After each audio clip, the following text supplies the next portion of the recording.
Hello friends, welcome to my new video. आज हम इस वीडियो में पूर्ण संख्याओं में गुणा के प्रगुण के बारे में देखेंगे। इसके पहले के वीडियो में हमने पूर्ण संख्याएं क्या है और उसके कुछ विशेषताओं के बारे में तथा पूर्ण संख्याओं में योग के प्रगुण के बारे में देख चुके हैं। तो चलिए वीडियो स्टार्ट करते हैं। अगर आपने अभी तक वो वीडियो नहीं देखा है तो प्ले लिस्ट में जाकर वीडियो देख लीजिएगा। तो चलिए देखते हैं। गुणन का समवर्ग प्रगुण के बारे में सबसे पहले देखेंगे। गुणन का समवर्ग प्रगुण क्या है? किसी युग्म की संख्याओं को परस्पर गुणा करने पर प्रत्येक दशा में गुणनफल एक पूर्ण संख्या है। इसका मतलब हुआ कि यदि दो पूर्ण संख्याओं को हम परस्पर गुणा करते हैं तो जो गुणनफल प्राप्त होता है वो क्या होगा? एक पूर्ण संख्या होगी।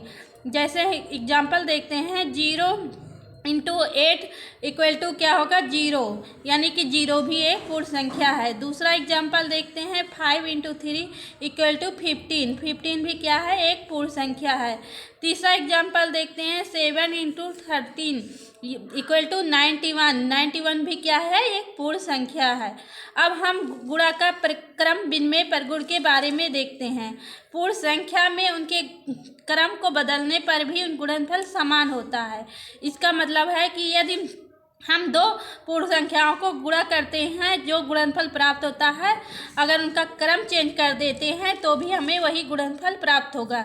जैसे एग्जाम्पल इसका देखते हैं, 3 × 5 = कितना प्राप्त हुआ? 15। और इनका क्रम चेंज करके जैसे 5 × 3 करेंगे तो भी क्या हुआ? 15 प्राप्त हुआ। अब हम शून्य संख्या का गुणन प्रगुण देखेंगे। किसी पूर्ण संख्या का शून्य का गुणनफल सदैव शून्य होता है। इसका मतलब है कि यदि हम किसी पूर्ण संख्या को 0 से गुणा करते हैं तो गुणनफल जो प्राप्त होगा वो 0 प्राप्त होगा। इसका उदाहरण देखते हैं। जैसे हमने 0 को 0 से गुणा किया तो क्या प्राप्त हुआ? 0। अगर 0 को 2 से गुणा किया या 2 को 0 से गुणा किया तो भी क्या होगा? 0 प्राप्त होगा। तीसरा एग्जाम्पल देखते हैं, 3 को 0 से गुणा किया या 0 को 3 से गुणा किया तो भी क्या होगा? 0 प्राप्त होगा। यही हमारा शून्य का गुणन प्रगुण कहलाता है। अब हम आगे देखते हैं गुणन का तस्मक अयोग के बारे में। गुणन का तस्मक अयोग क्या है? किसी पूर्ण संख्या और एक का गुणनफल सदैव वही संख्या होती है। इसका मतलब कि यदि हम किसी भी पूर्ण संख्या को 1 से गुणा करते हैं तो जो संख्या प्राप्त होती है वो क्या होगी? वही पूर्ण संख्या प्राप्त होगी। जैसे 5 × 1 का मल्टीप्लाई करेंगे तो क्या प्राप्त होगा? 5 ही प्राप्त होगा। दूसरा है 17 × 1 का गुणा करेंगे तो भी हमें 17 ही प्राप्त होगा। तीसरा है 31 × 1 का गुणा करेंगे तो भी हमें 31 ही प्राप्त होगा।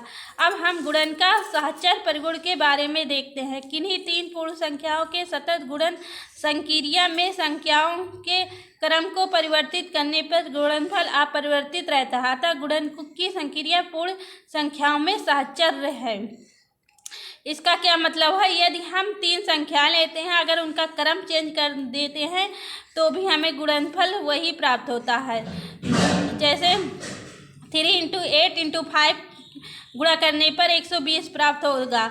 अगर हम इनको चेंज कर दें, जैसे अंतिम 2 संख्याओं को पहले गुणा कर देते हैं, बाद में पहली संख्या से गुणा कर देते हैं तो भी हमें गुणनफल क्या प्राप्त होगा? 120 ही प्राप्त होगा। अब हम गुणन संक्रिया का योग पर वितरण नियम देखेंगे। पहली संख्या से दूसरी तथा तीसरी संख्या के योग का गुणनफल पहली संख्या का दूसरी संख्या से और पहली संख्या का तीसरी संख्या से गुणनफल के योग के बराबर है। इसे गुणन संक्रिया का योग पर वितरण प्रगुण कहते हैं। इसका कुछ एग्जाम्पल देखते हैं। जैसे हमने 9 × 8 + 4 किया तो क्या होगा? 9 × 8 + 9 × 4 के बराबर होगा।